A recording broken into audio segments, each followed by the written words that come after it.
So, kamusta mga ka-Streetwise? Ako po si Takero Miyamoto at welcome po sa aking munting channel.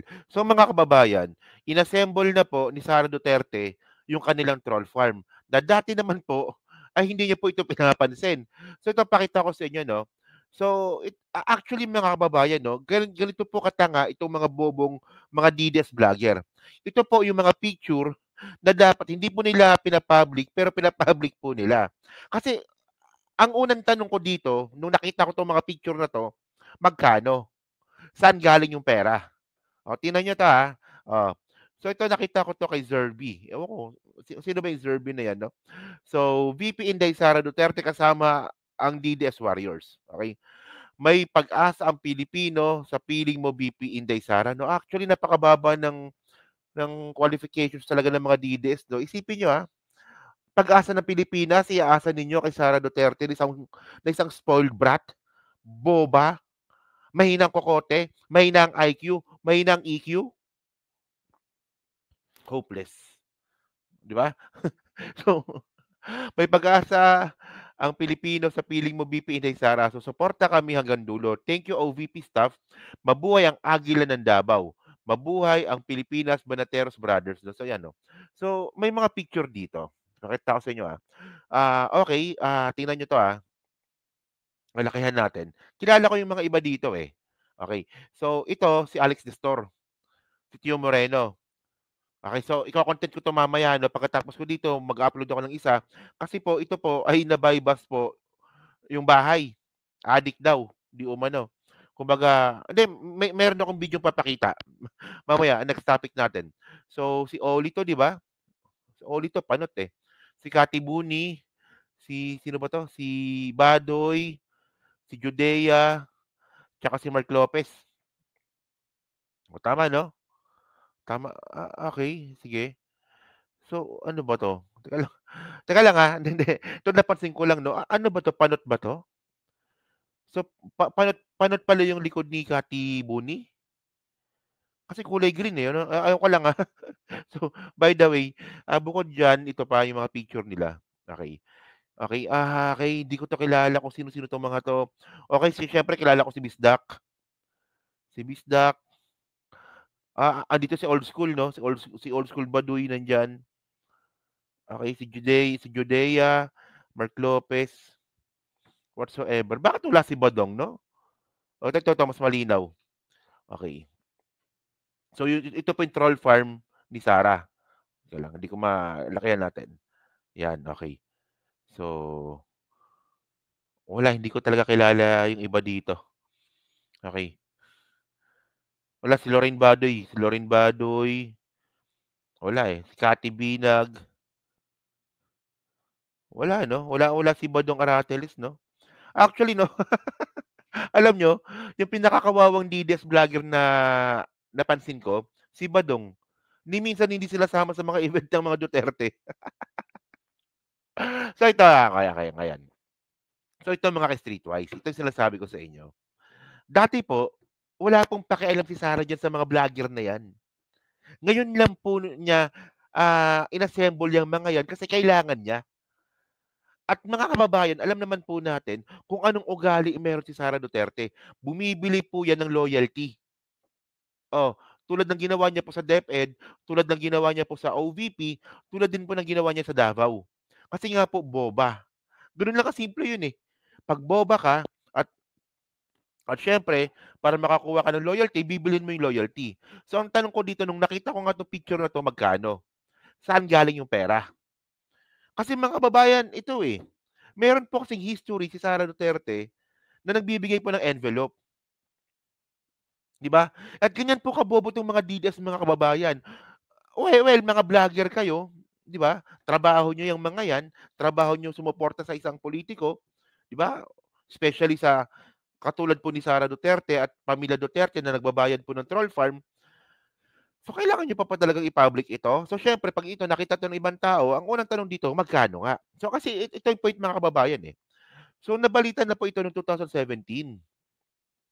Ito, Duterte camp 'no, ito, Duterte camp spent $200,000, for troll army Oxford study finds. So, nung election mga kababayan, gumamit po ng troll ang mga Duterte.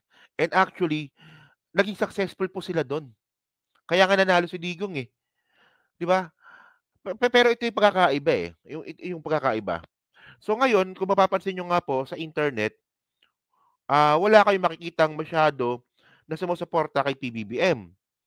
Yung makikita niyo pong sumusuporta kay PBBM sa internet, ito po yung mga organic, yung mga totoong loyalista, yung mga totoong PBBM supporter, yung mga totoong pro-government. Kasi nga po ako, 'di ba, ako vlogger ako, eh, 'di ba? At kahit papaano may mga kakilala naman po tayo sa loob. Wala pong troll farm si PBBM. Kung meron 'yan, malalaman ko 'yan kung meron man. Wala po siyang troll farm. Well, they try before na gumawa ng troll farm nung panahon nga po ni Trixie. 'Di ba nung panahon ni Trixie kung naalala niyo nga po 'no, 'di ba yung UVIP.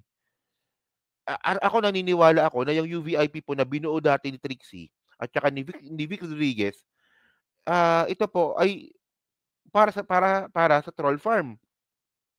Yun nga lang hindi nagpatuloy, kasi sinibak si Trixie. So yung makikita niyo nga kaya ano, eh, kaya ang point ko dito kung mapapansin niyo nga po, mas maraming DDS supporter ngayon sa internet, sa Facebook, sa Twitter, 'di ba? Because of troll farm. Pero ibang-iba po ito sa sinasabi po ng mga surveys na like SWS 'no, na mas marami pong PBBM supporter kumpara po sa Duterte supporter, 'di ba? So tingnan niyo 'to, basahin natin 'to, balikan natin 'tong article na 'to. So sabi dito, 'yan, ang mukha ni Digong talaga 'no. So nabalita ito 2017, July 24, 2017. So sabi dito 'no, okey. This is an article published in 2017. In the latest development, the National Bureau of Investigation claimed that June 2020 that cloning of accounts of real people on Facebook could be a mere glitch. Okay, so yan ang sabi, no? So, University of Oxford found that $200,000.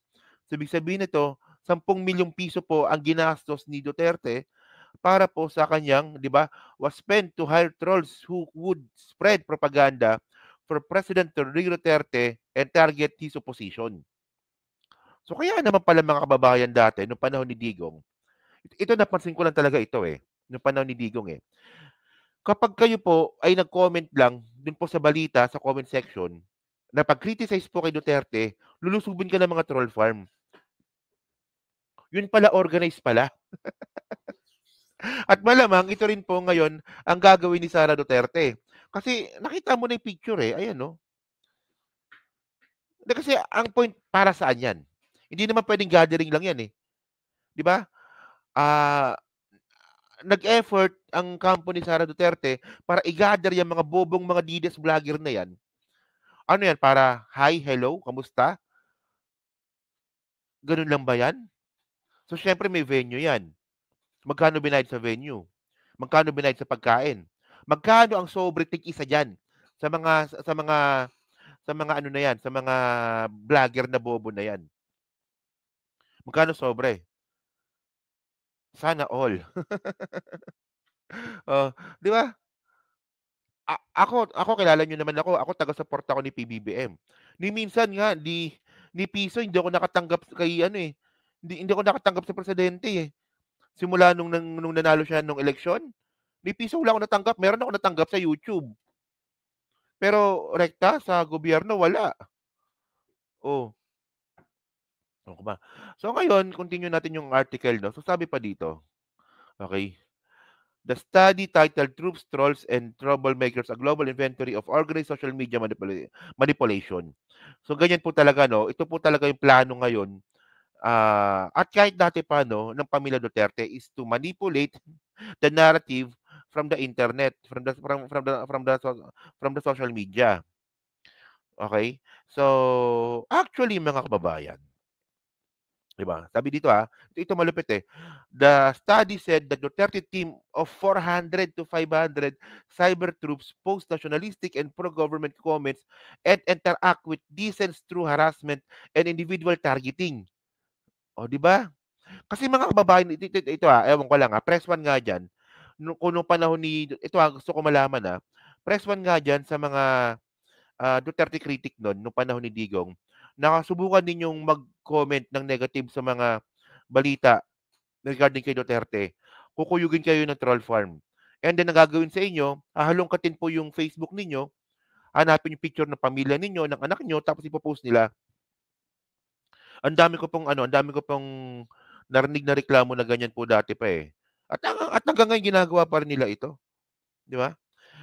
So besides diyan mga kababayan, no, ito balita ito noong 2017. Pero hindi po ito natapos diyan kasi nga po may balita rin from 2021. Ito bago matapos yung termino ni Digong. January, February, March, April, May, June, July, August, September 12, 2021, tuloy-tuloy pa rin po yung troll farm ni Digong. Di ba? Hundreds of thousands of online trolls support Duterte. Di ba? An old political saying in the Philippines holds that to win a national election, a candidate needs 3G, guns, goons, and gold. A new letter had to be added recently, a T, for trolls.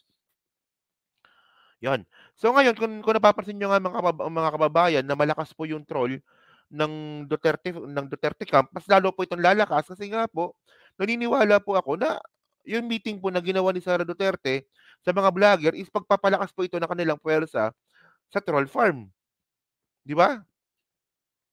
So, tingnan nyo sabi dito okay. Okay, wait. Ito. The trolls were effective for two reasons. Nearly 80% of 110 Filipino people in the Philippines use Facebook. It has become a part of daily life. Totoo yan. Before the election, Facebook gave people free internet access on mobile devices as long as they stayed on Facebook. So ganyan po kalakas po itong troll, mga kababayan. At ito po ang isang puwersa na hindi po ginagamit ng admin ngayon.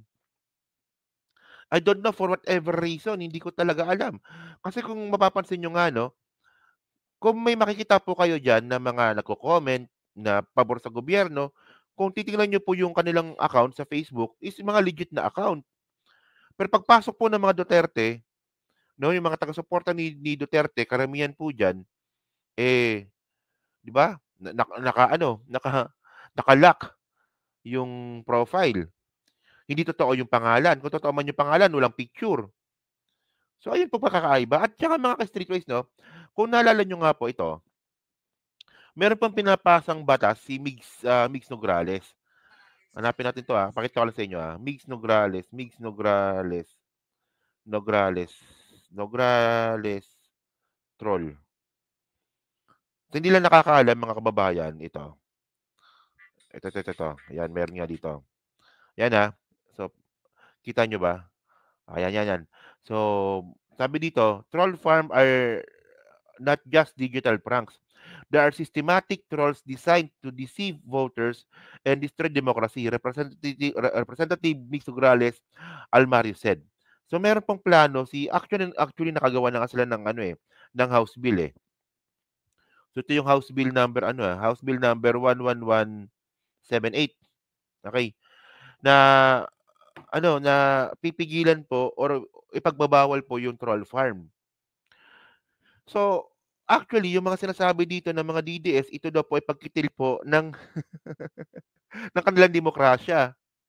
Well, mga kababayan, sorry excuse me. Well, mga kababayan, ako wala akong problema dito sa panukalang batas nga po ni Migs Nograles. Kasi una sa lahat, kunwari ako, vlogger ako. Hindi niyo matatawag na ako ay troll. Kasi mukha ko 'to. 'Di ba? Mukha ko 'to. Okay. Pero puwede akong gumawa ng mga troll account, 'di ba? Puwede 'yan, eh. Kahit sino puwede gumawa ng troll account, eh. So, ang point ko dito, ang tanong ko dito, bakit yung takot na takot po dito sa batas na plano na gawin ni Migs Nograles, mga DDS? Ako walang problema, ako vlogger ako pero hindi ako gumagawa ng troll account. May mukha na nga ako sa YouTube tsaka sa Facebook, gagawa pa ako ng troll account. 'Di, ako 'yan, 'di ba, salita ko, 'di ba, hila ko, buntot ko, hila ko. So do'n lang talaga ako nagtataka 'no.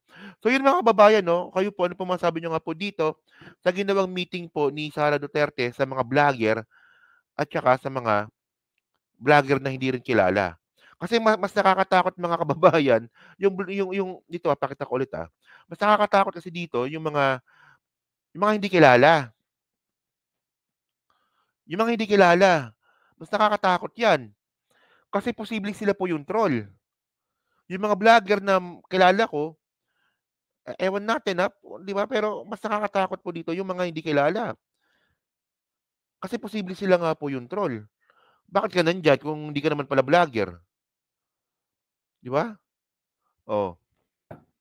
So yun mga ka-Streetwise, so diyan po sa Team Replay, ano po masasabi niyo nga po dito sa ginawa nga pong meeting ni Sara Duterte sa mga troll, allegedly, at saka dito sa mga vlogger niya. Kayo ba, naniniwala ba kayo na ito po ay troll farm? So paki-comment lang po sa baba 'no. At yun, siyempre diyan po sa Team Replay, pa-like, pa-subscribe at kung di naman kalabisan, pa-share na rin po ng video po na 'to. So hanggang sa muli po, kita na lang ulit tayo sa susunod nating content. So thank you, salamat and bye-bye.